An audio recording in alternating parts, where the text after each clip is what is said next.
सुदर्शन ने महाराज युधिष्ठिर से इस प्रश्न का उत्तर देते उन्होंने कहा कि आपने बड़ी अच्छी बात पूछी है। यही प्रश्न देवशी नारद जी ने ब्रह्मा जी को पूछा था और उन्होंने जो उत्तर देते हुए जो बतलाया था वही मैं आपको बतलाता हूँ। भगवान श्री कृष्ण युधिष्ठिर का मार्गदर्शन करते हुए, क्योंकि समय से पर भगवान पांडवों का मार्गदर्शन करते रहे और पांडव उस धर्म के मार्ग पर चलते हुए धर्म को कर्म करते हुए कर्म कल्याण को प्राप्त हुए। इसलिए धर्म का कभी त्याग मत करें। एकादशी का व्रत है, सत्यनारायण का व्रत है, अरे नवरात्र आ रही है, नवरात्रों में शक्ति की विशेष पूजा, शक्ति संवर्धन, शक्ति संचय के दिन जो होते हैं, जो 9 दिन की साधना विशेष साधना होती है। इसी प्रकार शिवरात्रि का व्रत होता है, कृष्ण जन्माष्टमी का व्रत होता है। तो ये विशेष जो व्रत हैं, इन व्रत में विशेष भगवान की आराधना, जप, पाठ, स्नान, दान का बड़ा विशेष महत्व बतलाया गया। तो ऐसा करने से कहते हैं कि उस दिन किया हुआ सत्कर्म जो है अनंत गुना उसका फल होता है और उन्हें परम पुण्य की प्राप्ति होती है, पापों का नाश होता है, पुण्य की प्राप्ति होती है और जीवन में जो भी विघ्न बाधा चल रही हैं या कोई आने वाली हैं वह सब दूर होती है। विघ्न बाधाओं से ये व्यक्ति मुक्त होते हैं और जीवन यात्रा सुगम बनी रहती है, उसमें किसी प्रकार की कोई विघ्न बाधा नहीं आती। तो नारद जी ने जब ब्रह्मा जी को जब प्रश्न किया तो ब्रह्मा जी उन्हें बतलाते हैं कि पूर्व काल में सतयुग में मानदत्ता नाम के एक राजा हुए जो बड़े ही धर्मशील राजा थे। उनके राज्य में प्रजा पूर्ण सुखी थे। चारों वर्ण अपने अपने धर्म का पालन करते हुए वह परम सुख को प्राप्त थी। सभी निरोगी थे, किसी को कोई रोग नहीं, किसी को किसी प्रकार का क्लेश नहीं और ना ही उन्हें कोई शोक था, ना ही कोई आदि और व्याधि। आदि होते मानसिक रोग, ना कोई मानसिक रोग था, ना ही किसी प्रकार की व्याधि का रोग था।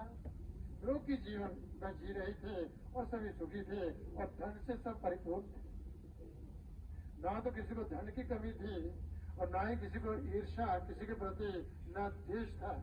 सब प्रेम पूर्वक अपने अपने चारों भर अपने अपने धर्म का पालन करते हुए सुखी जीवन जी रहे थे। राजा मानदत्त का राज्य जो है उसमें सर्वत्र रिद्धि सिद्धि थी। एक बार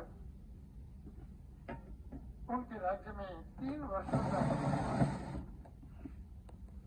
अकाल पड़ गया और जब बारिश नहीं हुई तो अन्न का अभाव हुआ। अन्न कहां से मिलेगा, फिर जल का भी अभाव होगा। तो ऐसे में 3 वर्षों तक प्रजा जो दुखी हो। जब बारिश नहीं हुई तब प्रजा वर्ग एकत्रित होकर के राजा के पास आए और आकर के उनने कहा, महाराज 3 वर्षों से बारिश नहीं हो रही, अन्न का अभाव हो गया है और अन्न के बिना प्रजा मर रही है। अन्न में प्राण, अन्न में ही प्राण है। अन्न भवन्ति भूतानि, और अन्न से जीव उत्पन्न होते हैं और अन्न से ही मनुष्य का जीवन है। अन्न नहीं होगा तो मनुष्य जिएगा कैसे? आप कृपा करें, आपको विचार करना चाहिए इस विषय में। राजन, नारा, जल को नारा कहा गया और आयन जिसमें उसका निवास है। जल को नारा कहा गया है और आयन जिसमें भगवान का निवास है, इसलिए उसको नारायण कहा गया। भगवान नारायण का ये निवास था क्षीर सागर में। वह जल में निवास करते हैं तो तभी उनको नारायण कहा गया। जल को नारा कहा है और जिसमें भगवान का निवास है उसको अयन कहा गया है, निवास स्थान है उनका, तो इसलिए उन्हें नारायण कहा गया है। नारायण जो है वह कण में उनका वास है, इसलिए कहते हैं वही भगवान नारायण ही मेघ रूप के स्वरूप में वह वर्ष करते मेघ वर्षाते। तो राजा ने कहा, देखिए यदि राजा दुराचारी हो, अत्याचारी हो तो प्रजा दुखी हो, प्रजा को कष्ट होता है। और जहां तक मैंने अपनी बुद्धि के द्वारा ये विचार किया है कि इस जन्म में मैंने कभी कोई ऐसा दुराचार कोई पाप किस कारण से बारिश का अभाव हुआ, किस कारण से ये प्रजा दुखी हुई है, तब उन्होंने कहा ठीक है, जहां तक हो सके मैं पूरा प्रयत्न करूंगा। तो राजा ने कुछ प्रजा का अपने साथ लिया और अपने नगर से वह निकल पड़े वन के ऊपर स्थान। एक ऋषि होने के आश्रम थे वन में, और ऋषि में दर्शन करते उन्हें प्रणाम करते, आशीर्वाद प्राप्त करते। ऐसे चलते चलते एक दिन उन्हें ब्रह्मा जी के मानस पुत्र अंगिरा ऋषि का दर्शन। अंगिरा ऋषि जो बड़े तपस्वी ऋषि हुए, शक्ति के पास हुए हैं, ऐसे ऋषि के जब दर्शन हुए अंगिरा ऋषि के, तो राजाओं ने देख करके बड़े प्रसन्न हुए, घोड़े से नीचे उतरे और जा करके ऋषि के चरणों में दंडवत प्रणाम किया। जो प्रजा वर्ग उनके साथ थे सबने उन्हें दंडवत प्रणाम किया। तो ऋषि ने उनका अभिनंदन किया, आसन दिया, अर्घ दिया, बिठाया और आने का कारण पूछा, किस कारण से आपका आगमन हुआ। तो राजा ने सारी बात बताई, किस कारण से हम आपके पास आए। 3 वर्ष से बारिश के इसने ध्यान लगाया और ध्यान लगा करके और देखा, और फिर राजा से कहा, ये सचुग जो है इस समय धर्म चारों चरणों से परिपूर्ण, इसलिए सतयुग में ब्राह्मण ही सब कर सकते हैं। राजन, तुम्हारे राज्य में एक शूद्र तप कर रहा है, उसको तपस्या से व्यर्थ कर दो तो बारिश हो जाएगी। तो राजा ने कहा है कि एक तो बस तप कर रहा है, उसको तपस्या से व्यर्थ करो, ये काम मैं क्यों करूं? वो तप तो कर रहे हैं, तो गलत काम नहीं कर रहा है। मेरे राज्य में चारों वर्ग बिल्कुल सुखी, मुझे तब कर रहे हैं, इसमें क्या करूं? उसको तो मैं व्यर्थ नहीं करूंगा, बस ऐसा काम मैं नहीं कर सकता। इसलिए कोई और धर्म कर बदला, ऐसी साधना, ऐसी साधना, ऐसा कोई तप, ऐसा कोई व्रत जिसके करने से ये दोष दूर हो और बारिश हो जाए, प्रजा सुखी हो जाए।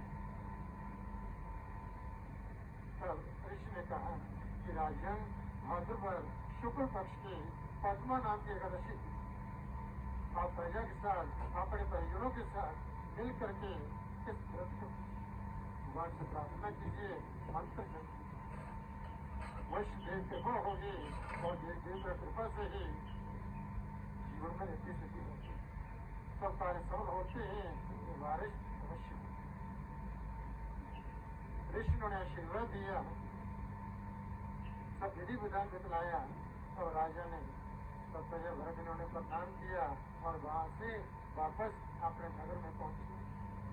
जब भाद्र शुक्ल पक्ष की एकादशी का दिन आया तो सभी प्रजा वर्ग, राजा, सब परिवार अपने परिजनों के साथ सबने मिल करके पद्मा नाम की एकादशी का और भगवान के नाम का जब ओम नमो भगवते वासुदेवाय, इस मंत्र का विशिष्ट जप करना चाहिए। इसका जब जब किया तो देव कृपा, जब देव कृपा हुई तो बारिश हुई,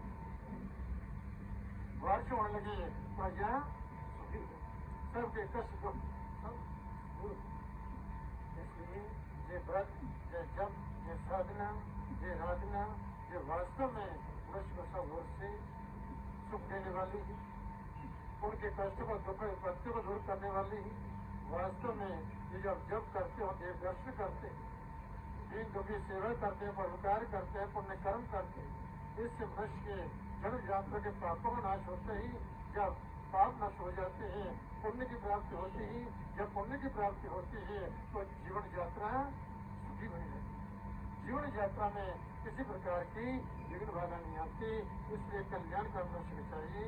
जो भी अपने जीवन में अपना कल्याण चाहते हैं, अपना उदय चाहते हैं, अपनी उन्नति चाहते हैं, अपना जीवन सुखी चाहते हैं, और प्रयोजन पूर्वक मां भगवती शक्ति की शरणगत होकर के जीवन में अपनी भक्ति करें, मंत्र जप करें, प्रतिदिन निज पूर्वक ध्यान परमपिता परमात्मा और भगवती का मन करें, ध्यान करें, प्रणाम करें, आशीर्वाद प्राप्त करके ही अपने दिनचर्या प्रारंभ करें। देखिए सर्वत्र आपको प्रत्येक क्षेत्र, प्रत्येक कार्य आपको सफलता प्राप्त होगी, कोई विघ्न बाधा नहीं। तो सभी अपना ध्यान माँ के चरणों में जाइए और तीनों माता के चरणों का ध्यान करते हुए माँ भगवती का मूल मंत्र, महामंत्र, नमान मंत्र, परम शक्तिशाली मंत्र, परम सिद्धि को देने वाला मंत्र आपके सामने गुहा द्वार पर फिर अक्षर लिखा गया है, जिसका अक्षर माँ भगवती का इस मंत्र का अपने हृदय में ध्यान करके सभी माँ का जयकारा बोलते इस मंत्र मिल करके जप करेंगे। जयकारा शेरवली दरबार की जय। ये मंत्र